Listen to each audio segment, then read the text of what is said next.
എടാ വിജയ, എന്താടാ ദാസ? എടാ നമുക്കെന്താ ഈ ബുദ്ധി നേരത്തെ തോന്നാത്തത്? ഏത് ബുദ്ധി?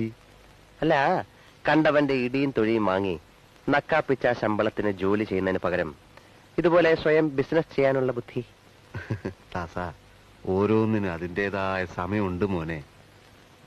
നമ്മുടെ ചെലവ് കഴിച്ചുള്ള മുഴുവൻ കാശും മാറ്റിവെക്കണം. ഇപ്പൊ 2 പശുക്കളല്ലേ? അതെ. അത് 4 10 50 100 1000 നമുക്ക് നല്ല ഒരു വീട് കെട്ടണം, ഒരു കാറ് വാങ്ങണം, ഒരു ഫ്രിഡ്ജ്, AC, VCR, TV. നമുക്കങ്ങ് സുഖിക്കണം.